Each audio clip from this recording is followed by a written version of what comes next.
Format நியூமராலஜியில் நம்ம numbers அப்படின்றது ஒரு மேஜிக், அது ஒரு பெரிய கடல் அப்படின்றது தெரியும் சார். அப்படின்றப்ப அதை பயன்படுத்தி இந்த ஜாதகத்தில் இருக்கக்கூடிய தோஷங்களை முழுமையாக நீக்க முடியுமா சார்? கண்டிப்பாக. என் வேலையே அதான வேலையா, அதை தானே பண்ணிகிட்ருக்கிறது. ஐயா எங்களுக்கு 35 வயசாவது இன்னும் கல்யாணம் ஆகலை. கேட்டால் இந்த தோஷம் இருக்கும், அந்த தோஷத்தில் ஜாதகத்தில் வந்து செவ்வாய் தோஷம், ராகுகேது தோஷம், சர்ப தோஷம், இன்னும் நிறைய இருக்குது.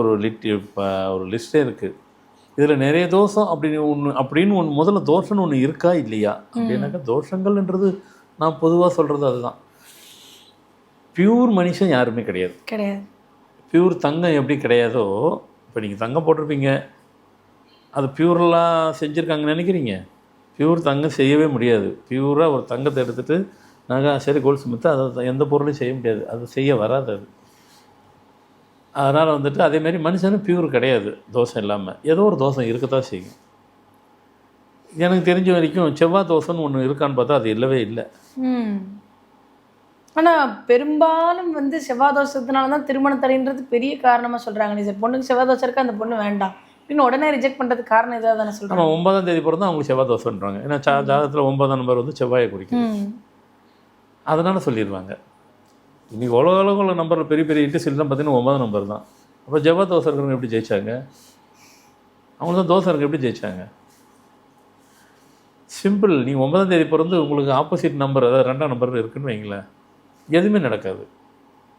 திருமணமும் நடக்காது, பிஸ்னஸும் நடக்காது, சக்ஸஸ் ஆகாது, கெரியரில் பார்த்தாலும் இருக்காது. ரைட். இப்போ நான் உடனே அவங்கள வந்துட்டு கூப்பிட்டுட்டு என்கிட்ட வருவாங்க, ஐயா எனக்கு அது நடக்கலை இது நடக்கலை தான் சொல்லுவேன். ஏன் 9ஆம் தேதி பிறந்துட்டு 2ஆம் நம்பரில் போய் வச்சா எதுவுமே நடக்காது? இல்லை எனக்கு செவ்வாய் தோசை இருக்குதுன்னு சொன்னாங்க. 9ன்னு இருந்தால் செவ்வாய் தோஷம். இப்போ நான் பேரை மாற்றி கொடுக்குறேன். 3 மாதத்தில் மேரேஜ் உனக்கு ஃபிக்ஸ் ஆகிரும், அடுத்து பிஸ்னஸும் செட் ஆகிரும், நீ பெரிய ஆள் ஆயிடுவேன். எழுதி பாருங்க. எழுதுனாங்க, மேரேஜும் ஃபிக்ஸ் ஆகிடுச்சு, மேரேஜே நடந்துருச்சு, பிஸ்னஸில் பெரிய ஆள் ஆகிடுது. இப்போ தோசை எங்கே போச்சு? அதனால் தோஷங்கள்ன்றதெல்லாம் இருக்கிறதுக்கு வாய்ப்பு இருக்குதான்.